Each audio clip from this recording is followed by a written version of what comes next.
Hi hello അസ്സലാമു അലൈക്കും. എന്തൊക്കെയുണ്ട് വർത്താനം? എല്ലാവർക്കും സുഖമല്ലേ? അപ്പോൾ എല്ലാവരും ഉഷാറായിട്ട് സെറ്റായിട്ട് പവറായിട്ട് ഇരിക്കണം. എനിക്കിങ്ങനെ ഡയറക്റ്റായിട്ട് വീഡിയോൻ്റെ മുന്നിലിരിക്കുന്ന സമയത്ത് ഒരുമാതിരി ചമ്മൽ തോന്നിട്ടോ എനിക്ക്. നേരത്തെ വെച്ച് ഞാൻ വ്ളോഗൊക്കെ എടുക്കുന്ന സമയത്ത് അങ്ങനെ പോകുമ്പോൾ കുഴപ്പമില്ല, പിന്നെയല്ലേ ഞാൻ വോയിസ് കൊടുക്കണേ. ഇതിപ്പോൾ മുഖാമുഖമല്ലേ. അപ്പോൾ എന്തായാലും നമ്മളെ വീഡിയോക്ക് വീഡിയോ ഒക്കെ എല്ലാവരും പോയി. എനിക്കിപ്പോൾ അത്രേ പറയാനുള്ളൂ. ഇന്നത്തെ വീഡിയോ മിക്കവാറും കൊളാകും, എനിക്ക് ഉറപ്പാണ്. അപ്പോൾ ഞാൻ ഇന്നത്തെ എൻ്റെ വീഡിയോസ് എന്താണെന്ന് അറിയാം. ഫസ്റ്റ് തന്നെ ഞാൻ പറയാം, കുട്ടികളെ ഞാനവിടെ പുറത്ത് അഡ്ജസ്റ്റ്മെന്റ് ഒക്കെ ചെയ്തിട്ട് നിർത്തിക്കണം. അപ്പോൾ ചിലപ്പോൾ ഓരോരു തൊള്ളേണ്ടതും പിടിച്ചിടതും ചിലപ്പോൾ ഒരു തൊള്ളേണ്ടതും പിടിച്ച കേൾക്കും. അഡ്ജസ്റ്റ്മെന്റ് ചെയ്യാം. ഞാൻ ഇവിടെ റൂമിൽ വന്നിട്ടാണ് ഇരിക്കുന്നത്. അപ്പോൾ ഞാൻ ഇന്നത്തെ ഒരു വീഡിയോ പറഞ്ഞ 4-5 മാസമായിട്ട് ഞാൻ വീഡിയോസ് എടുത്തില്ല ഞാൻ. അപ്പോൾ കുറേ ആൾക്കാർ എന്തെന്നു കാരണം, പിന്നെ ഞാൻ പ്രഗ്നൻ്റ് ആണെന്ന് ഒരുവിധം ആൾക്കാർക്കൊക്കെ ഇപ്പോൾ അറിയും. അപ്പോൾ ഞാൻ എൻ്റെ ഒരു പ്രഗ്നൻ്റ് ആയ എൻ്റെ ഒരു മാനസികാവസ്ഥ ഞാൻ പറഞ്ഞു തരാം കേട്ടോ. എന്നെപ്പോലെ ആരെങ്കിലുമൊക്കെ ഉണ്ടോ എന്ന് എനിക്കറിയില്ല, അല്ലെങ്കിൽ എനിക്ക് മാത്രമാണ് ഇങ്ങനത്തെ ഒരു മാനസികം പിടിച്ച അവസ്ഥ എന്നുള്ളതും അതും എനിക്കറിയില്ല കേട്ടോ. അപ്പോൾ എന്തായാലും ഞാൻ ജസ്റ്റ് നമുക്കിപ്പോൾ അത് പീരിയഡ്സ് ആയിട്ടില്ലെങ്കിൽ നമുക്ക് ജസ്റ്റ് ഒരു എന്താ അപ്പോൾ അകത്ത് ആ ഒരു ഇതുണ്ടാവുമല്ലോ. അപ്പോൾ ഞാൻ എന്തായാലും ഇനി ടെസ്റ്റ് ചെയ്ത് നോക്കി കാർഡ്. ഫസ്റ്റ് ഞാൻ എൻ്റെ നാത്തൂനോട് പറഞ്ഞിരുന്നു കേട്ടോ, എൻ്റെ ഹസ്ബൻഡിൻ്റെ ഏട്ടനോട്. അപ്പോൾ അവളൊന്നും പറഞ്ഞതൊന്നുമില്ല കേട്ടോ. അപ്പോൾ പിന്നെ ആ കാർഡ് വാങ്ങിയിട്ട് ടെസ്റ്റ് ചെയ്ത് നോക്കി. അപ്പോൾ ടെസ്റ്റ് ചെയ്ത് നോക്കിയപ്പോൾ ഉണ്ട്, സംഭവം ഉണ്ട്. അപ്പോൾ ഞാൻ ഫസ്റ്റും ഫോട്ടോ മുട്ടെടുത്ത് കൊടുക്കുന്നു കേട്ടോ. അപ്പോൾ എന്തായാലും വേണ്ട ഞാൻ പൊയ്ക്കോട്ടെ എന്ന് പറഞ്ഞു കേട്ടോ. അങ്ങനെ അതൊക്കെ ആയി. പിന്നെ എല്ലാവരും പറഞ്ഞു അങ്ങനെ കുഴപ്പമൊന്നുമില്ല. അങ്ങനെ ഒരു 10-15 ദിവസം, മിനിമം ഒരു 15 ദിവസം കഴിഞ്ഞപ്പോൾ പിന്നെ തുടത്തി. പിന്നെ എങ്ങനെ എൻ്റെ അപ്പോ ആ ഒരു അവസ്ഥ എന്ന് പറഞ്ഞാൽ എനിക്ക് പറഞ്ഞറിയിക്കാനും പറ്റൂല, അറിയില്ല. അങ്ങനെ ഒരു അവസ്ഥ, ഒരു മാനസികം പിടിച്ച പോലത്തെ ഒരു അവസ്ഥ കേട്ടോ. ഞാൻ ഈ റൂമിൽ വാതിലടച്ചിട്ട് അങ്ങനെ കിടക്കൂട്ടോ. രാത്രി പകൽ ഫുള്ള് ഇവിടെ തന്നെ ഞാൻ അങ്ങനെ കരയും. ഞാൻ എന്തിനാ കരയണെന്ന് പോലും എനിക്കറിയില്ല. ലൈറ്റൊക്കെ ഓഫാക്കിയിട്ട് എനിക്ക് എൻ്റെ കുട്ടികളെ കാണാൻ പറ്റൂല, കുട്ടികളെ സൗണ്ട് കേൾക്കാൻ പറ്റൂല. എനിക്കറിയില്ല ഇങ്ങനെയൊക്കെ ആർക്കെങ്കിലും പ്രഗ്നൻ്റ് ആയ ഇങ്ങനെയൊക്കെ ഒരു അനുഭവം ഉണ്ടോയെന്ന് എനിക്കറിയില്ല കേട്ടോ. എൻ്റെ ഒരു അവസ്ഥയാട്ടോ ഞാൻ പറഞ്ഞു തരുന്നത്. എനിക്ക് എൻ്റെ കുട്ടികളെ കാണാൻ പറ്റൂല, കുട്ടികളെ സൗണ്ട് കേൾക്കാൻ പറ്റൂല. അതുപോലെ ഒരു സ്മെല്ല് പോയിട്ട് അന്ന് ഒരു സ്കൂൾക്ക് പോണ ടൈമാണ്. അന്ന് ഇപ്പോഴല്ലേ ഇപ്പോൾ സ്കൂൾ പൂട്ടിയത്. അപ്പോൾ ഈ 2 മാസം മുന്നേ, അതിൻ്റെ മുന്നേ ഒരു സ്കൂൾക്ക് പോണ ടൈമാണ്. അപ്പോൾ രാവിലെ ഒരു പോകുമ്പോൾ ഉമ്മ ഒന്നില്ലെങ്കിൽ ഉരുളങ്കിഴങ്ങോ അല്ലെങ്കിൽ പപ്പടോ അല്ലെങ്കിൽ കോഴിമുട്ട, ഈ 3 സാധനത്തിൽ ഏതെങ്കിലും ഒന്നാക്കാരം പൊരിക്കുക. പടച്ചോനെ അതും കിട്ട് പൊരിക്കുമ്പോഴത്തിന് ഛർദി എന്ന് പറഞ്ഞപ്പോൾ ഞാൻ 72 കിലോ ഉണ്ടായിരുന്നു. 72 അല്ല 70 കിലോ ഉണ്ടായിരുന്നു. വെറും 20 ദിവസം കൊണ്ട് ഞാൻ 60 കിലോ നമുക്ക് കണ്ടെത്തി. 10 കിലോന് 20 ദിവസം കൊണ്ട് ഞാൻ കമ്മിയാക്കി കിട്ടോ. അത്രക്ക് പറഞ്ഞ അത്രക്ക് ഒരു ഉമിനീര് പോലും ഉണ്ട്. എന്താ അപ്പോൾ പളയൊക്കെ ഇറങ്ങണില്ല. അതാട്ടോ എൻ്റെ അവസ്ഥ. ദിവസം ഹോസ്പിറ്റലിൽ കൊണ്ടുപോകും കേട്ടോ. അതിൽ എനിക്ക് ഏറ്റവും ഏറുള്ള കാര്യം എന്ന് വെച്ചാൽ എനിക്ക് എൻ്റെ ഹസ്ബൻഡിനെ കാണാം. അങ്ങനെ ആർക്കെങ്കിലും അനുഭവം ഉണ്ടോ എന്ന് എനിക്കറിയില്ല കേട്ടോ. എനിക്ക് എൻ്റെ ഹസ്ബൻഡിനെ കാണുന്നത് പോയിട്ട് ഓരെ കുറിച്ചിട്ട് ആലോചിക്കണത് എനിക്ക് കയറിയിരുന്നു കേട്ടോ. അവരെ കാണുമ്പോഴത്തേന് ഛർദ്ദിച്ചിൻ്റെ അപ്പോൾ ഞാനൊരു വൈക്കാവും കേട്ടോ. പിന്നെ അതുമല്ല, ഗ്യാസ് കത്തിക്കണ ഒരു മണം, ഗ്യാസ് ചായ ചായ വെക്കാൻ വേണ്ടി കത്തിക്കും, ആ ഒരു സ്മെല്ല്, അതൊക്കെ പോട്ടെ. എൻ്റെ 4ാമത്തെ ആങ്ങളുണ്ട് കേട്ടോ. ഓന് കുറച്ച് താടി മുടിയൊക്കെ ഉള്ള ഒരാളാട്ടോ. ഓനെ കണ്ടാൽ ഞാൻ ഛർദ്ദിക്കുക എന്നെയൊക്കെ കേട്ടോ. ഒരു എന്താ പറയാൻ വാക്കില്ല, അറിയില്ല. അങ്ങനെ ഹോസ്പിറ്റലിലേക്ക് അങ്ങനെ ദിവസം ഗ്ലൂക്കോസ് വെച്ചിട്ടോ. ആ ഗ്ലൂക്കോസ് ഇങ്ങനെ കയറും. ഇപ്പുറത്ത് വേറൊരു പാത്രം വെച്ചിട്ടുണ്ടോ ഞാൻ ഇങ്ങനെ ഛർദ്ദിക്കും. എന്നിട്ട് സിസ്റ്റർമാരൊക്കെ വന്നിട്ട് അന്തം വിട്ട് നോക്കട്ടോ. ഇപ്പോഴത്തെ പുതിയ ആൾക്കാർ കേട്ടോ. പുതിയത് പറഞ്ഞാൽ ഞാൻ ട്രിപ്പ് ദിവസം കയറ്റാൻ വേണ്ടിയിട്ട് ഇവിടെ സെന്റ് മേരീസ് ഉണ്ട്, നമ്മളെ കരിങ്കലത്താണി കുറച്ച് അങ്ങോട്ട് പോയിട്ട് സെന്റ് മേരീസ് ഉണ്ട്, ഇവിടെ ഉള്ളവർക്കൊക്കെ അറിയായിരിക്കും. അപ്പോൾ അവിടേക്കാണ് ഞാൻ ട്രിപ്പ് കയറ്റാൻ വേണ്ടി പോവുക. അപ്പോൾ അവിടെ ഫസ്റ്റുള്ള സിസ്റ്റർമാർക്കും ആ ഡോക്ടറിനും ഇതിനെ കുറിച്ചിട്ട് അറിയും. കാരണം നിയമോളെ ഞാൻ പ്രഗ്നൻ്റ് ആയിരിക്കുന്ന സമയത്ത് നിയമോളെ ലേബർ റൂമിൽ നിയമോളിൻ്റെ പള്ളിയിൽ നിന്ന് പോകുന്നിട്ടാട്ടോ ഞാൻ ഛർദി നിർത്തിക്കണം. അത് വരെയും ഛർദ്ദിച്ചുകൊള്ളു. നിഫമോളത് പിന്നെയും 6-7 മാസം വരെ ഛർദി ഉണ്ടായിക്കൊള്ളു. പിന്നെ വല്ലാതെ ഉണ്ടായിട്ടില്ല, എന്നാലും ഞാൻ ഛർദ്ദിച്ചിട്ടുണ്ട്. അപ്പോൾ അവിടുത്തെ പഴയ സിസ്റ്റർമാർക്കും ഡോക്ടർമാർക്കും എന്നെ അറിയും എൻ്റെ അവസ്ഥ എന്താ. എൻ്റെ ഫയൽ എടുത്ത് നോക്കിയപ്പോൾ എൻ്റെ അവസ്ഥ എന്താന്നുള്ളത് അവർക്ക് അറിയും.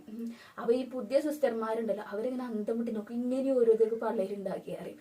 അങ്ങനെ എനിക്ക് വെച്ചാൽ ഈ നരമ്പ് ചെറുതാണ്, ഇങ്ങനെ പെട്ടെന്ന് കുത്തിയാൽ കിട്ടൂല, അത് എപ്പോഴും ഉള്ള കേടാട്ടോ.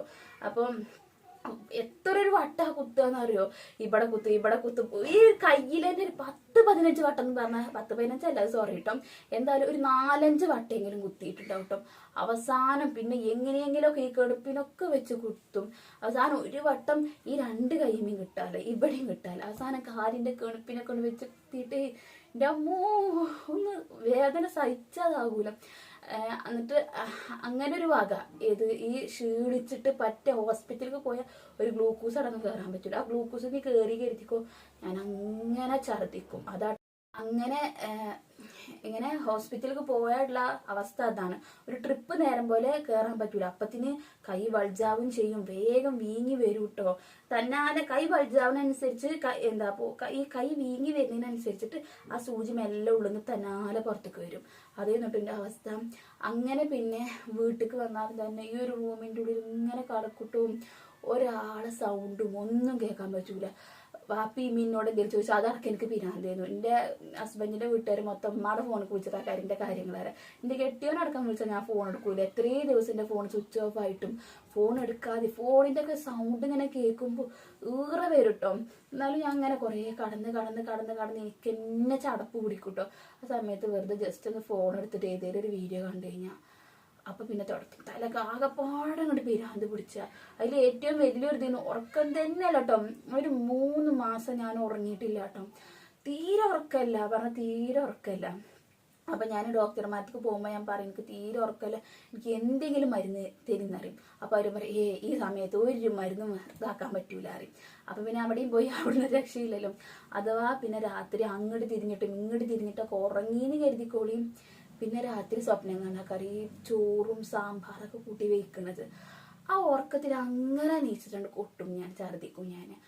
അങ്ങനെയൊക്കെ പാടിൻ്റെ അപ്പോ എനിക്ക് ഞാൻ കുറേ കാര്യങ്ങൾ ഞാൻ മറന്നു. ഞാൻ സത്യത്തിൽ അറിയില്ലേ, അങ്ങനെ ഒന്നിൻ്റെ ഒരു സ്മെല്ല് കേൾക്കാനും പറ്റൂല. ഫുള്ള് ചോറൊക്കെ കാണുന്നത് തന്നെ എനിക്ക് അറപ്പാട്ടില്ല. നേരെ മുന്താസ് ക്ലിനിക്ക് കൊടുക്കും പെരിന്തൽമണ്ണ, ഞാൻ അവിടെ കാണിക്കണത്. അപ്പൊ അവിടെ പോയിട്ടും തന്നെ കിട്ടൂല. അവരും എന്നെ ചീത്ത പറയും, തന്നെ എനിക്ക് ഇങ്ങോട്ട് വന്നുകൂടായിരുന്നു പറയും. അപ്പൊ ഞങ്ങൾക്ക് ഫസ്റ്റ് കിട്ടണത് ഇവിടേക്കല്ലേ പറഞ്ഞു. ഞാൻ ഇവിടെ തലമിന്നി വീണിട്ട് ആ കരബരിനെ വന്ന് കൊണ്ടുപോകുക. എന്നെ ഹസ്ബൻഡിനെ ഉമ്മ വിളിക്കും, അവരെ വിളിച്ചിട്ട് ഒരു കാറോട്ട് വരും, എന്നിട്ട് ആ കരനെ കൊണ്ടുപോകുക. അപ്പൊ പിന്നെ അങ്ങോട്ട് അത്ര നേരം അവിടേക്ക് പെരിന്തൽമണ്ണ നേരെ ഇരിക്കേണ്ട ഒരു ത്രാണിയൊന്നും എനിക്കില്ല. എനിക്ക് എവിടേക്കെങ്കിലും കയറിയാൽ മതി, ആ ഒരു അവസ്ഥയെക്കാരും. അതിൻ്റെ ഇടയിൽ എന്നിട്ട് പിന്നെ മുന്താസ് ക്ലിനിക്ക് പോയി കഴിഞ്ഞാൽ അവർ ചീത്ത അറിയുന്നോട്. അങ്ങനെ അവിടെ പോയാലും തന്നെ കുത്തിയിട്ട് തന്നെ എനിക്ക് വെയ്യാന്ന് ആലോചിക്കാൻ വയ്യാറില്ല. പക്ഷെ എന്താ ചോദിച്ചാലും ഞാൻ നിയമോൾ അവിടെ കാണിച്ചിരിക്കണം. ഇതും അവിടെ തന്നെയാണ്. സിസ്റ്റർമാര് ഡോക്ടർമാരും എനിക്കറിയാലോ. ഡോക്ടർ എന്നൊക്കെ പറഞ്ഞാൽ നമ്മളെ സുധ ഡോക്ടർ കേട്ടോ. എൻ്റെ അറിവിൽ എൻ്റെ ഒരു അനുഭവം പറയാട്ടോ. ഞാൻ ഇപ്പം മിഞ്ഞാന്നും കൂടി ഞാൻ ചെക്കപ്പിന് പോയില്ല. ചെക്കപ്പിന് പോയ സമയത്ത് കൂടി ഞാൻ എൻ്റെ കൈ പിടിച്ചിട്ട് സംസാരിച്ചിട്ടുള്ളത് കേട്ടോ. അത്രക്ക് എൻ്റെ എല്ലാ കാര്യവും അറിയും അവർക്ക്. എന്താ വെച്ചാൽ ഞാൻ ഇങ്ങനെ ഇതായ ഒരാളാണ്, ഇങ്ങനെ ഛർദിയുള്ള ഒരാളാണ് എന്നുള്ളത് അവർക്ക് അറിയും. എൻ്റെ ഫയലൊക്കെ എടുത്ത് നോക്കിയിട്ടേ. എന്നിട്ട് എൻ്റെ ഉമ്മാനോട് അഡ്മിറ്റ് ആക്കി കഴിഞ്ഞ ഉമ്മാനോട് പറയും, ഡോക്ടർ ഉമ്മാനോട് പറയും എന്ത് മരുന്നാണ് ഞാൻ ഇവൾക്ക് കയറ്റിയ, ഇനി കൊടുക്കാത്ത ഒരു മരുന്നുമില്ല, എല്ലാ മരുന്നും ഇവൾക്ക് കൊടുത്തിട്ടുണ്ട്, പക്ഷെ ഒന്നും ഇവളെ മേത്ത് കേസണില്ല അറിയും. അങ്ങനെയൊക്കെ ആയിട്ട് അതാണ് വീഡിയോസ്. കുറേ കാര്യമുണ്ട് കേട്ടോ, ഞാൻ മറന്നു സത്യത്തിൽ. ഇപ്പം ഒന്നാമത് വീഡിയോ എടുക്കാനും പാടെ ഇരുന്നോട്ട് എനിക്ക് വലിയൊരു ഓർമ്മ കിട്ടണമില്ല എന്ന് പറയല്. അങ്ങനെയൊക്കെ ആയിട്ട് അപ്പോൾ ഇതൊക്കെ ആയിരുന്നു വീഡിയോസ് എടുക്കാത്തതിൻ്റെയും. ഫോണുമൊക്കെ തന്നെ വന്നിട്ടില്ല, പിന്നല്ല ഇപ്പം വീഡിയോമൊക്കെ ഞാൻ വരുന്നത് ഞാൻ. പിന്നെ ഇപ്പോൾ കുറേ ആയിട്ട് പിന്നെ ഛർദിയൊക്കെ മാറി കുറേ ദിവസം, എന്നാലും ഉണ്ട് ഇടക്കിടക്കുണ്ട് കൊട്ടലും, എന്നാലും ആദ്യത്തെ പോലെ അല്ല. അപ്പം പിന്നെ എൻ്റെ കെട്ടിയവനോട് എപ്പോഴും പരിചയം വെറുതെ ഇരിക്കല എനിക്ക് വീഡിയോസ് എടുത്തൂടെ പറയും. അങ്ങനെ പിന്നെയാണ് ഇപ്പം എടുക്കാൻ വേണ്ടി നിന്നത്. അപ്പോൾ ഒരു എന്താണ് പറയുക, പ്രഗ്നൻ്റ് ആയി കഴിഞ്ഞാൽ എല്ലാവർക്കും മാങ്ങ തിന്നാൻ പൂതിയാകുക, അത് തിന്നാൻ പൂതിയാകുക, മറ്റേ തിന്നാൻ പൂതിയാകുക, മറിച്ച് തിന്നാൻ പൂതിയാകുക. എൻ്റെ അളവിൽ അതൊന്നും കണ്ടുകൂടാ എനിക്ക്. ഞാൻ പറയേ ഈ ചിലരൊക്കെ പറയില്ല പ്രഗ്നൻ്റ് ആയ മാങ്ങ തിന്നാൻ പൂതിയാകുക, അതൊക്കെ വെറുതെ പറയുകയാണ്. എനിക്കറിയില്ല, എനിക്ക് അങ്ങനത്തെ ഒരു ഇതൊന്നും ഇല്ല കേട്ടോ. ഫീലിംഗ് ഒന്നും വന്നിട്ടില്ല. മാങ്ങ തിന്നണം, ചക്ക തിന്നണം എന്നൊന്നും അങ്ങനത്തെ ഒരു ഇതൊന്നും വന്നിട്ടില്ല. ഇപ്പോഴും എനിക്ക് അങ്ങനെയൊന്നുമില്ല. കിട്ടിയാൽ അങ്ങനെ, അല്ലാതെ ഇപ്പോഴും അങ്ങനെ ഒരു അത് വേണം ഇത് വേണം എന്നുള്ളൊരു ഇതൊന്നും ഇല്ല കേട്ടോ. അപ്പം ഞാൻ പ്രഗ്നൻ്റ് ആയാലുള്ളൊരു അവസ്ഥ ഇതാണ്. പറ്റ ശാരീരികമായിട്ടും മാനസികമായിട്ടും തളർന്നു പോണ ഒരു ഇതാട്ടോ എനിക്ക്. അപ്പോൾ അതായിരുന്നു ഞാൻ വീഡിയോസ് എടുക്കാതിരുന്നത്. അപ്പോൾ എന്തായാലും ഞാൻ ഈ വീഡിയോ വൈൻഡപ്പ് ആക്കുകയാണ്. എനിക്ക് ഞാൻ പ്രഗ്നന്റ് ആയാലൊരു അനുഭവം ഇതാണ്, ഇങ്ങനെയൊക്കെയാണ്. അപ്പോൾ എനിക്ക് ഇങ്ങനെ നിങ്ങൾക്ക് ആർക്കെങ്കിലും ഒക്കെ ഉണ്ടെങ്കിൽ ഒന്ന് കമൻറ്റ് ചെയ്യട്ടോ. എന്നെ പോലെ ആരെങ്കിലുമൊക്കെ ഉണ്ടോ നോക്കിയേക്കാം, അല്ല ഞാൻ മാത്രമാണ് അങ്ങനെ ഒറ്റയ്ക്ക് ഇത് നോക്കാട്ടോ. അപ്പോൾ ഏതായാലും ഞാൻ വീഡിയോസ് നിർത്തട്ടെ. ഇനിയിപ്പോൾ എന്താ ഇങ്ങനെ പറഞ്ഞിട്ട് കുറേ കാര്യമുണ്ടായിരുന്നു, പക്ഷെ എനിക്കിപ്പോൾ ഒന്നും ഓർമ്മ കിട്ടണില്ല കേട്ടോ. അപ്പോൾ എന്തായാലും ഇത് വീഡിയോ ഒക്കെ ഇഷ്ടപ്പെടുകയാണെങ്കിൽ ലൈക്ക്, അല്ല ഇതിപ്പോൾ എന്താ ഇഷ്ടപ്പെടാൻ, ഞാൻ എൻ്റെ ഒരു അനുഭവം പറഞ്ഞതല്ലേ.